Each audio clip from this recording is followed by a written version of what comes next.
Today, we will show how to buy shares of People's Financial Services, a regional banking and financial services company. It trades on NASDAQ under the ticker PFIS, and this is an educational guide, not financial advice. To buy PFIS, you need a brokerage account.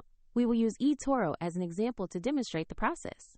After registering, you must verify your account, usually with an identity document, and then add funds before making a purchase.